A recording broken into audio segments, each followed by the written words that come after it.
ሰላም ጤና ይስጥልኝ። ዜና እናሰማለን። በቅድሚያ ማስተ ዜና ኢትዮጵያ በ24 የወባ ስርጭት ከተስፋፋባቸው ሀገራት አንዷ መሆኗን የዓለም የጤና ድርጅት አስታወቀ።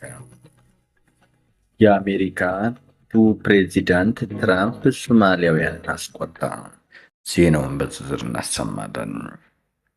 ኢትዮጵያ፣ የመንና ማዳጋስካር እንደ አውሮፓ አቆጣጠር በ2024 በከፍተኛ ደረጃ የወባ ስርጭት የተስፋፋባቸው ሀገራት መሆናቸውን የዓለም የጤና ድርጅት አስታወቀ።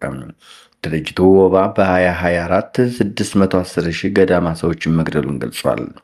የተባበሩት መንግስታት የጤና ተቋም ሐሙስ ዕለት ባወጣው መግለጫ ላይ እንዳለው አብዛኞቹ በወባ ተይዘው የሞቱት ከሰሃራ በታች ባሉ የአፍሪካ ሀገራት የሚኖሩ ህጻናት ናቸው። መድኃኒት የሚቋቋም የወባ ዝርያ መፈጠሩ፣ የአየር ንብረት ለውጥና የገንዘብ ድጋፍ መቀነስ በበሽታው ይበልጥ ሊስፋፋ ይችላል የሚል ስጋት የፈጠሩ ጉዳዮች መሆናቸውን አስታውቀዋል። እንደ አውሮፓ አቆጣጠር በ2023 በሽታው ከሞቱ ሰዎች ቁጥር የ2024ቱ ትንሽ ከፍ ያለ መጠን ጨምሯል። በተጨማሪም በሽታው የተያዙ አዳዲስ ሰዎች ቁጥር ከ273 ሚሊዮን ወደ 282 ሚሊዮን ከፍ ብሏል ተብሎ እንደሚገመት የዓለም የጤና ድርጅት ዓመታዊ የወባ ሪፖርት አሳይቷል።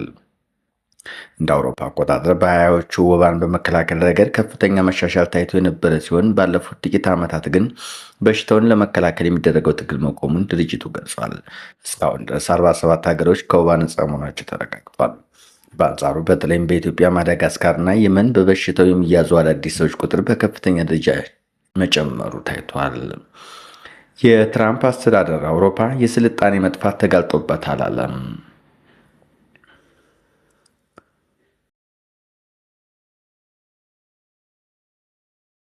በሽታው የሚያዙ አዳዲስ ሰዎችና የሞቱ ሰዎች ቁጥር መጨመር በከፊል ከህዝብ ድገት ጋር የተቆራኘ መሆኑን ዳይሬክተሩ ገልጸዋል።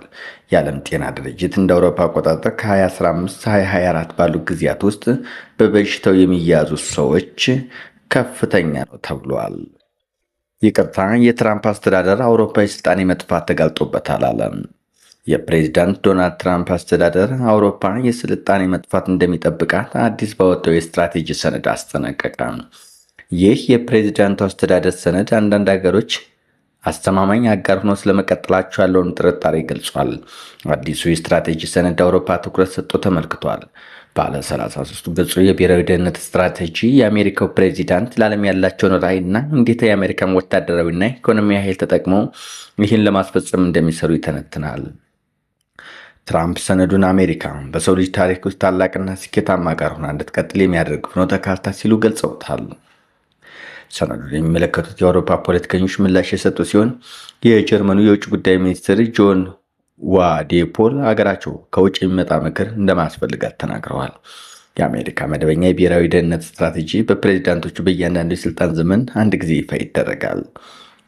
ሰነዱ ለወደፊት ፖሊሲዎችና በጀቶች ማዕቀፍ ሆኖ የሚያገለግል ሲሆን በተጨማሪም ፕሬዚዳንቱ ቅድሚያ የሚሰጣቸው ጉዳዮች የትኞቹ እንደሆኑ ለዓለም ማህበረሰብ የሚያሳይ ነው። አዲሱ ሰነድ ትራምፕ በዚህ ዓመት መጀመሪያ ላይ ለተባበሩት መንግስታት ድርጅት ካደረጉት ንግግር ጋር ተመሳሳይነት አለው። ትራምፕ በዚህ ንግግራቸው የምዕራብ አውሮፓ ሀገራት በስደትና በንጹህ ኢነርጂ አቅርቦት ላይ በሚከተሉት ፖሊሲ በመጥቀስ ከባድ ትችት ሰንዝረዋል። አዲሱ ሰነድ ትራምፕ ከዚህ ቀደም የያዙትን አቋም የሚያጠናክር ሲሆን የምዕራባውያን ማንነት እንዲታደስ ጥሪ ያቀርባል። የውጭ ተጽዕኖ ለመዋጋት የጅምላ ስደትን ለማስቆምና አሜሪካን ገናና ለማድረግ ያለመ ነው ተብሏል። በአጓጊ የስራ ዕድል ተታለው ከተወሰዱ በኋላ ለሩሲያ እንዲዋጉ ያደረጉት ኬንያውያን ዴቪድ ክሎምባ በሩሲያ ለሚገኝ ተቋም የጥበቃ አገልግሎት የመስጠት ስራን ያገኘው ኬንያ ውስጥ በሚገኝ አንድ የሰራተኛ ቅጥር ድርጅት በኩል ነበረ።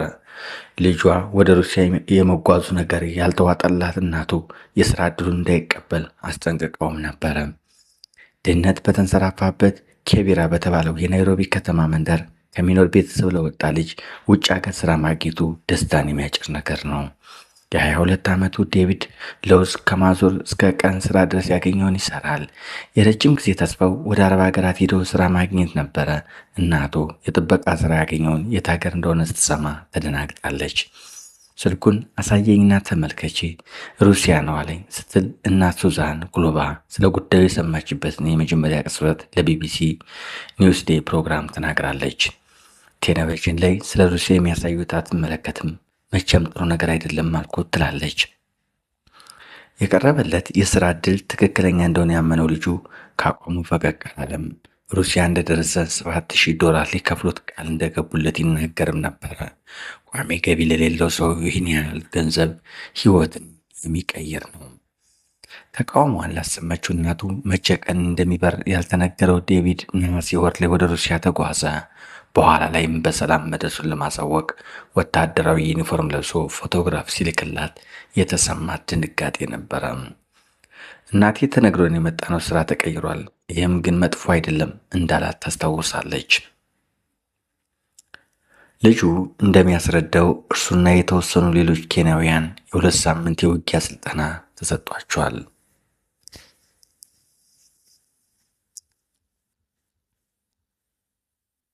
ውድ ቤተሰቦቼ ከዜናዎች ባሻገር አንድ ቁም ነገር በዚሁ ላስተላልፍላችሁ። በአንድ ወቅት መምህሩ ኢንትሮዳክሽን ትሎት ሊያስተምር ወደ ክፍል ሲገባ ከፊት ለፊት ካለው ረድፍ ውስጥ አንደኛው ተማሪ ላይ አይኑ ተክሎ እንዲህ ሲል ጠየቀ። ስምህ ማን ነው? ስሙን ነገረው። ከዚያ የመማሪያ ክፍል ወጣና መቼም ቢሆን እንዳትመለስ በማለት ጮኸ። በክፍሉ ያለው ተማሪ ጸጥ አለ። ተማሪው በዝምታ ቦርሳውን ሸክፎ ወጣ። ማንም የተቃወመ የለም። ማንም ድርጊቱን ለማስቆም የሞከረ የለም። ጥሩ አለ መምህሩ ረጋ ብሎ። የዛሬውን ትምህርት እንጀምር። ማህበረሰባችን ሕግ ለምን ይፈልጋል? ተማሪዎቹ ምላሽ ሰጡ።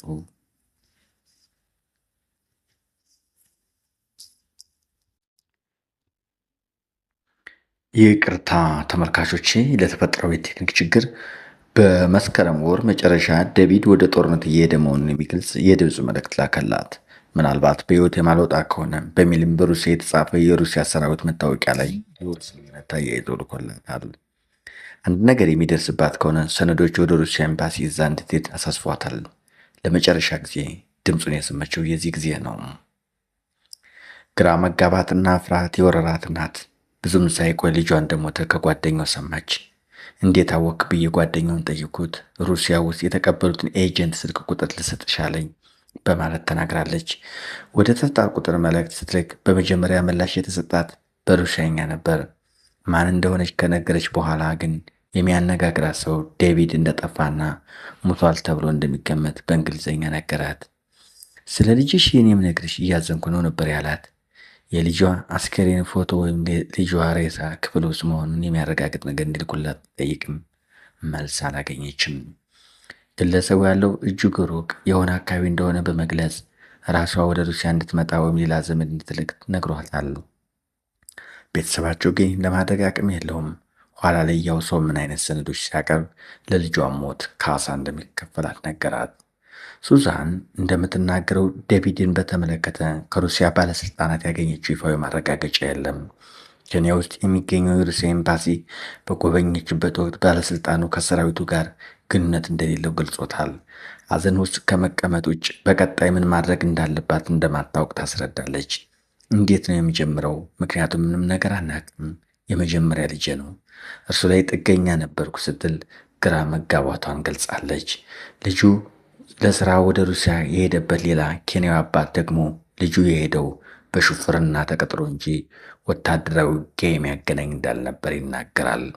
ወጣቱ ኬንያዊ ዩክሬን ውስጥ ቆስሏል። ከ2 ሳምንት በፊት ወደ ኬንያ ቢመለስም ያሳለፈው ሁኔታ በፈጠረበት ስነልቦና ጉዳት ምክንያት የደረሰበትን አይናገርም። ቢቢሲ ደህንነቱን ለመጠበቅ ሲል ማንነቱን ላለመግለጽ ተስማምቷል። አባት ልጁ ወደ ሩሲያ መጓዙን ያወቁት ጉዳት እንደደረሰበት ሲነገሩ ነው።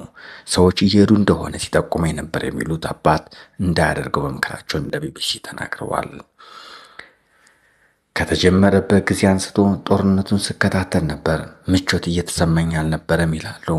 የሥራ ቅጥር ወኪሎች በየወሩ $1500 እንደሚያገኝ ቃል ገብተውለት እንደነበር ያስታውሳሉ።